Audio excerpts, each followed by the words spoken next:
नमस्कार मैत्रिणींनो, आज आपण ओले बोंबील कुरकुरीत करून दाखवू. त्यासाठी मी त्याला मीठ आणि लिंबू लावून ठेवलेलं, 10-15 मिनिटं झाकून ठेवलेलं. मग ते लिंबू आणि मीठचं पाणी काढून टाकलं. आता आपण त्याला पुन्हा एकदा लिंबू लावूया. हे बघा, लिंबू लावत आहे. लिंबू, थोडीशी हळद,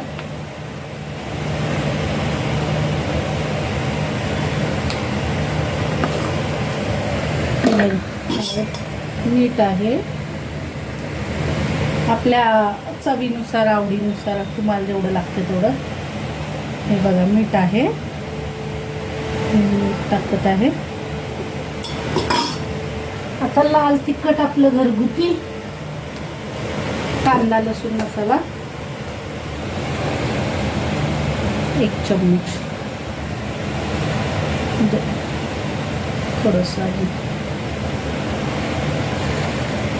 हे लाल तिखट.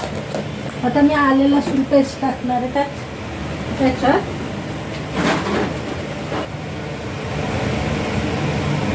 आता आपण हे मॅरिनेट करायला ठेवूया. 10 मिनिटं झाकून ठेवूया मॅरिनेट करायला, आणि नंतर फ्राय करून दाखवते मी तुम्हाला. आता हे असंच आपण झाकून ठेवूया. नमस्कार मैत्रिणींनो, आपण ओले बोंबील हे बघा, हळद, मीठ, लाल तिखट, कांदा लसूण मसाला, आले लसूण पेस्ट लावून ठेवले, लिंबू वगैरे.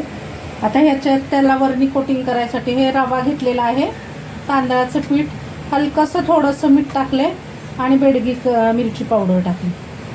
तवा तापायला ठेवलेला आहे. आता आपण बोंबील तळायला घेऊया. तव्यात तेल पण मी तापायला ठेवलेलं आहे. आता बघा मग मैत्रिणींनो, हे बोंबील असे रवा आणि तांदळाचं पीठ, त्यात थोडीशी मिरची पावडर. आता आपण मस्त ओले बोंबील तळून घेणार आहोत. हे बघा, बोंबील मस्त असे भाजले, कुरकुरीत झालेले आहेत. हे बघा, आता मी दुसरा घाणा टाकून दाखवते तुम्हाला. ते काढते.